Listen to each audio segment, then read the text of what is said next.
Okay, hi everyone. We are here with Jelani DeCastro today, and she is known as the citizen nurse.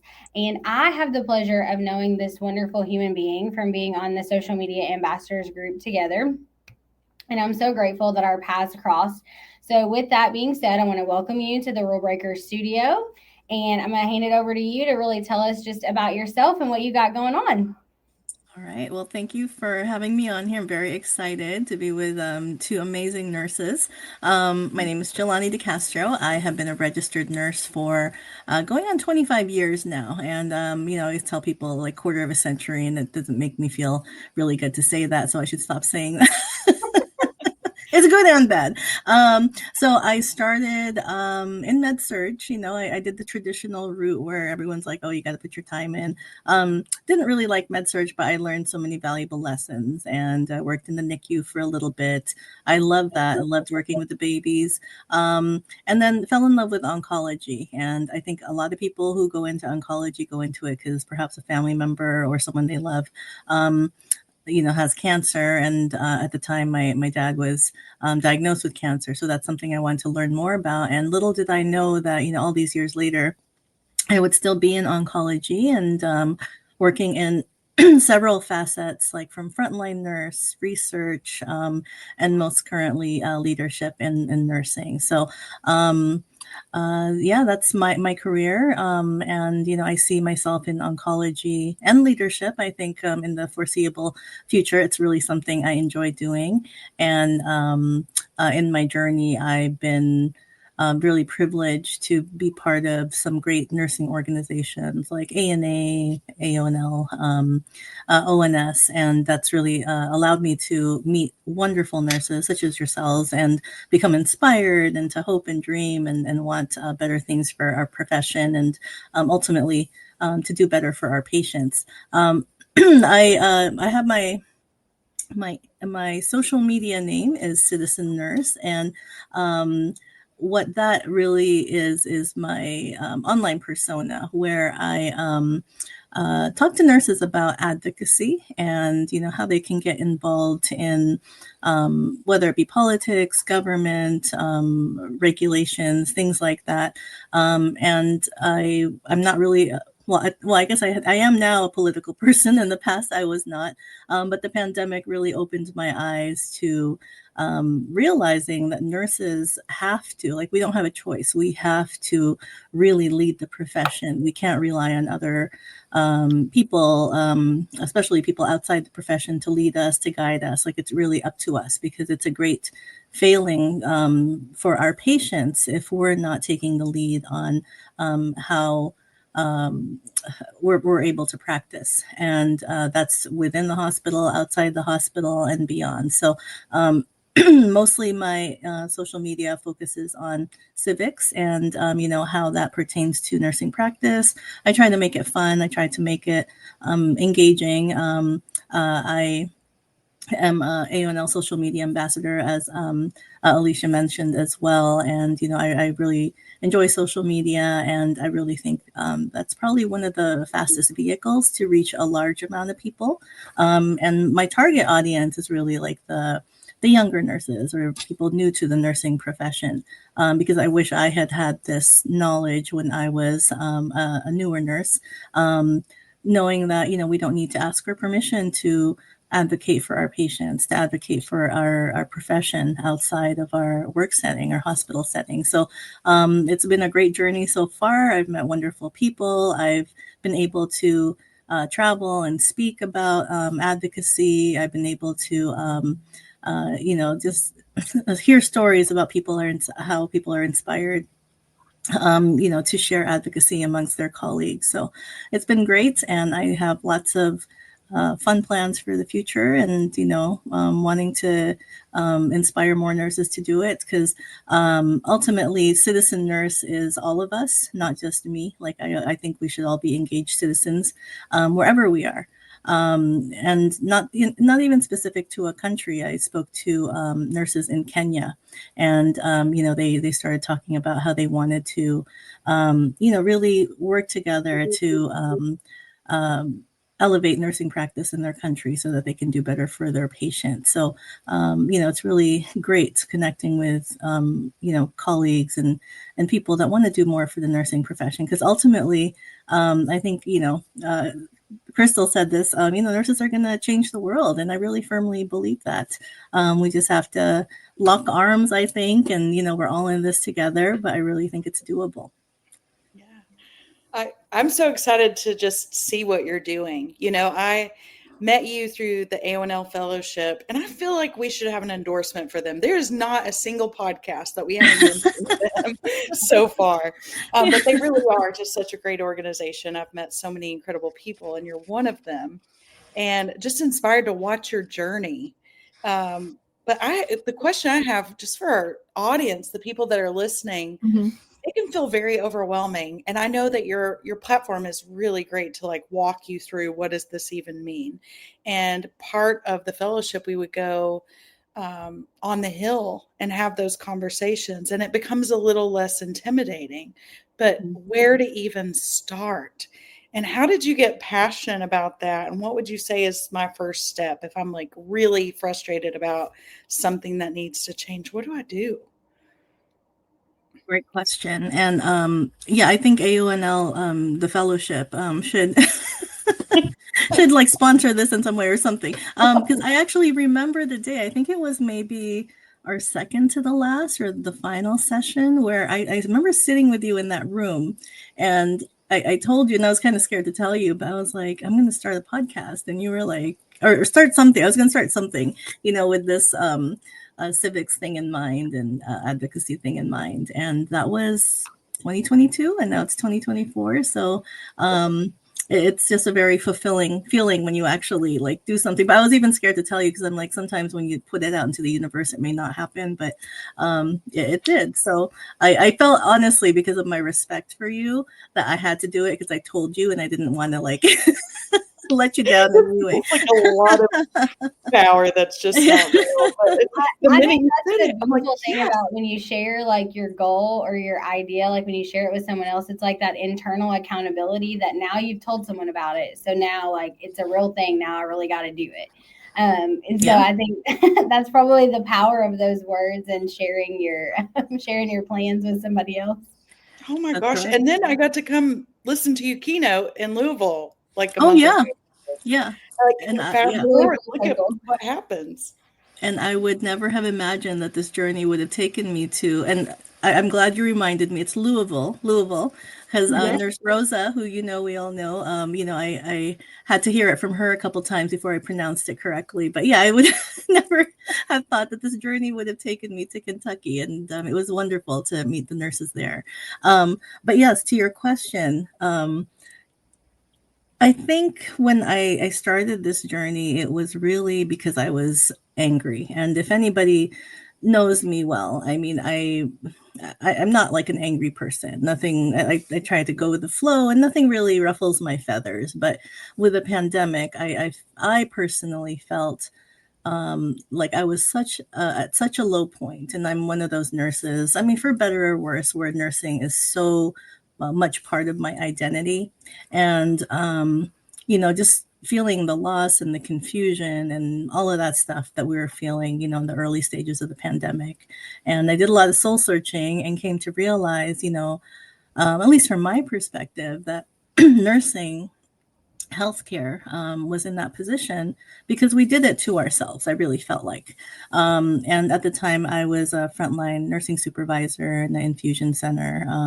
We had multi departments there, but seeing patients that were coming in for chemo and the nurses that didn't have their PPE, and when you give chemotherapy, even prior to the pandemic, you're like all suited up. You have your gloves, your gown, your eye shields, like everything. So infusion nursing, I'm an infusion nurse by background also. You're used to that get up. So when you don't have one of those things and you're giving chemo, you're like, oh my gosh, like something's wrong. But, having to tell the nurses you have to wear the same mask, or we're not able to get chemo certified gloves. You have to wear, regular gloves. So it's like you were throwing all the science that you knew out the window almost because we just didn't have the resources.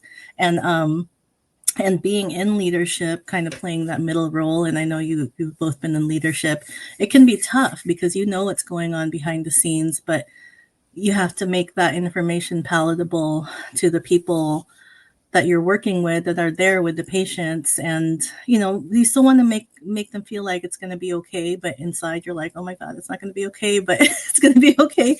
So it was a lot of anger stemmed out of that. And then I did a lot of thinking like, okay, well, the nursing profession should have done better. We could have done better because, I thought like someone was going to be there for us, whether it was the, I don't know, CNO, the board of whatever, hospital board, or CDC. All these government like things started going into my head. And then I thought, well, no, like we really can't rely on these outside entities to make sure we have what we need. We have to take care of that for ourselves. And when I did more digging, and I was part of the Oncology Nursing Society of that time, at the time, and still, they had an advocacy program, and I would listen to podcasts, and they had a really great interview with a representative from Florida, former representative from Florida, and she mentioned that if nurses really knew their power, there's like 6 million nurses in the country at the time. She said if they really knew their power, they can really get together and make some dramatic change in this country in healthcare. And that really resonated because I'm like, why aren't we on the same page? There's so many of us, so many of us nurses, and we all, I think deep down, want the same thing. We want better healthcare outcomes for our patients, and we want the tools that we need to take care of the patients. So I went through the ONS Capitol Hill Day, and I started realizing that a lot of the tools and skills you need to speak to legislators, we already possess that as nurses. You're walking to your lawmaker's office. I mean, you make an appointment and all that stuff, and you have like an agenda of what you're going to talk about.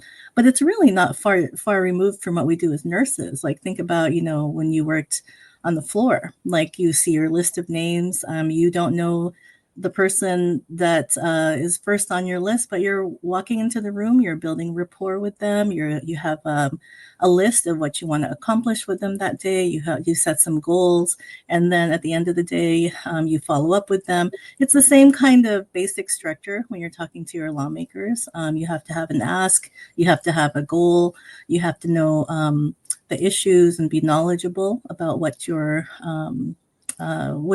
issues are, and also present yourself in a very reliable and professional way, which really what nursing is all about. I mean, that's how we interface with not just patients, but physicians and other of our colleagues in healthcare. So it's just really just changing the setting, but we have everything that it takes to advocate beyond the bedside.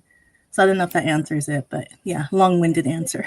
So what I was thinking, what I was hearing when you're saying that is, we preach like SBAR, Yeah, and yeah. my experiences right on the Hill have kind of been that, right? Like you're looking at your agenda, you're there with a group, and you're figuring out like, okay, this is the situation. You got a little bit of the background. This is what you're asking for. You're making your recommendations, which is like, vote for this bill or this, this policy or process, and then this is why. And then if you have questions, I'm your expert. Absolutely. And I think that's what we are providing as nurses, and is that expert opinion, right? Like we're at the point of care, or providing that expert opinion. So I think it's awesome that you just connected like what we are as nurses and how you can translate like those skills that you've already built and developed into like your strategy for helping to build an actual advocacy, process for yourself. Yeah. So with that, I do have a question. So you spoke very briefly in the beginning about organizations that you've been a part of and kind of how they've helped you with your professional development and building your own advocacy knowledge base. And I know that you've been a big part of like building an advocacy academy and things like that there in California. So I'd love to hear or love for you to share just kind of how you decided like what organizations you were going to be involved in, because I know you have a love for like new nurses and bringing them into the profession, and I do as well. And I think that's one of the challenges is helping them to realize like, okay, sometimes you do have to like be part of a group, Yeah. figure out how are you figuring out what's your group, where are you putting your finances and your time. Mm-hmm. How did you figure out what organizations worked for you? Sure. Well, I think, to be part of, if you're in the nursing specialty and if you pursue a nursing certification, and this speaks to nurses, you get a discount, right, if you're a member. So that's one driving factor is, I've been part of the Oncology Nursing Society for years. And early in my career, it was like, okay, I need my certification or I need to take my chemo provider. And it just was more financially sound just to be a member, to make that investment. But also, once you start digging deeper into the resources they have and working in oncology, a lot of the toolkits and research and everything just helped me develop in my practice more. Then I joined AONL because of this wonderful fellowship, and I have to give a shout out to my employer, City of Hope, because our CNO, Susan Brown, and my boss at the time, Ann Ireland, who I know she's well known to a lot of nurses across the country, they really believed in developing nurse leaders and invested in sending nurses to the AONL fellowship. And I know Crystal probably met many City of Hope nurses through the fellowship. But, I just really saluted my organization for doing that. And then seeing the great work that AONL was doing, that inspired me to stay with them. And, even working closely with you and some other nurses, Alicia, and the social media toolkit, just being passionate about sharing the wonderful resources that AONL has to other nurse leaders out there, because leadership is difficult, I think. And when you have the community and the resources, it makes it a little less challenging, right? You have that community support. So I think AONL does a great job in that. And it was just kind of like a natural course of things, because my focus became advocacy. I started seeing a lot of, and I was subscribing to a lot of advocacy focused newsletters and everything. And I was already part, I think, of the American Nurses Association. So that's the national organization. But the state association, which is ANA California, they really focus on advocacy and how to provide that platform for nurses. And I did an advocacy fellowship through them, and it was great. And that really opened the doors for me to meet other nurses who were interested. So I think it is a lot of nursing organizations, but when I think about it, it really reflects my identity. Like as a Californian, I'm part of ANA California. As a nurse leader, being part of AONL, that really benefits me. And then with the Oncology Nursing Society as my professional or my specialty, that benefits me as well. Recently, I've joined the Filipino Nurses Association of America as their advocacy committee co-chair. And when I do tell people, it sounds like it's a lot and it can be overwhelming, but really my focus is advocacy in all of these organizations. So it's really just the one love and passion I have and sharing it with different audiences. Yeah. I'm just so inspired. Advocacy, you made the point about going to talk to your legislators. Alyssa was saying it about going in and, having it in a format, what you're Yeah. asked. It's really not that difficult. I mean, Mm-mm. you have to do a little bit of homework, right? You don't want to go in and Yeah. ask to support a bill that they're the ones that like sponsored it because that you lose your credibility. But the truth is we really are experts. And I loved what you said about how many of this there are. And I Yeah. get on my soapbox about this all the time of we can shut down Amazon sending playing cards to a senator that says something inappropriate. But Yes. man, what if we use that power to go talk to them and they crave it? I mean, Mm-hmm. they don't know. They didn't work in this world. So they're Mm-hmm. seeking Mm-hmm. that Yeah. expertise to help them vote in the Yes. right way. And it's Absolutely. not that difficult, but you just being out there, and there's so much out there on social media right now that doesn't shed us in the most positive light. Mm-hmm. And so I'm constantly looking for the people because there's so many of us doing amazing work. And I just love what you're doing to try to elevate that voice. I just want to thank you for that.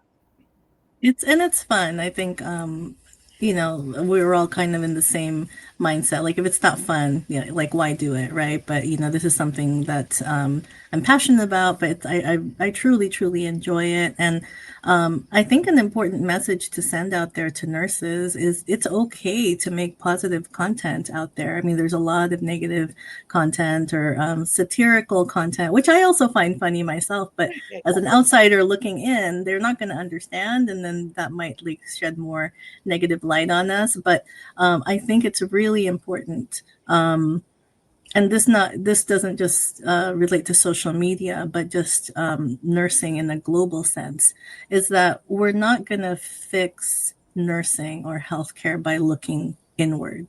We really have to like travel out of the castle, so to speak, and meet other industries and share how awesome nursing is, because we really are an untapped power. Like, that's a lot of nurses. That's a lot of very educated, very experienced, and skilled individuals out there that are. It's great. We go to conferences. I think we do our papers. You do all these things. I mean, how many DNPs and PhDs or advanced prepared nurses are there? But yet, if you ask someone, maybe the common person down the street, you ask what a nurse does, they will really won't. I don't know. I feel like maybe they'll tell you what they see on TV. I mean, if they have a nurse in their family, they might be able to say.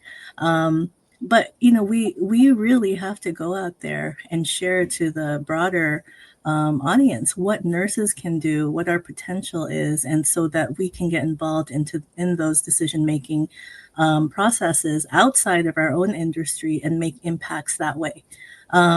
So that's what I try to do with social media. I also try to align with different accounts, whether they're physicians or attorneys or anybody. Sometimes there's patient advocates out there too that are doing really, really great work. So I try to align with them. And it's like, taking a grassroots approach to change, because that's really, I feel like, how sustainable change can happen, is like from the grassroots level. And then you talked about SBAR. I just wanted to add, the nursing process itself is really mirrors the advocacy process, right? You have the assessment, diagnosis. See, I always forget the P. I know I have like the ad pie in my head. Planning. There's implementation, evaluation. Same thing when you're talking to your legislator, or looking at policies, or looking at what needs to change in your community. You're doing an assessment, right? Like you're going to plan and all that stuff. So that's what we learned in Nursing 101. So we have the skills. We have it all in us. It's just like moving into a different environment and world and putting those skills to use in a different way. Oh my gosh, the power that we could have. Well, I just have to say, I'm thinking about, like, we're getting close to the end of the year, and I'm thinking about my mantra, or like my word of the year, what's going to be my focus. And I think you just said it. If it's not fun, don't do it. Pretty much. Giliane said it. Yes, it's not fun, don't do it. Okay, so Giliane, I want to thank you for the gift of your time today. It's been a pleasure chatting with you. We do have one question that we ask every rule breaker. So as we're welcoming you to the Rule Breakers Club, we'd love to know, if you're breaking one rule in healthcare, what is it?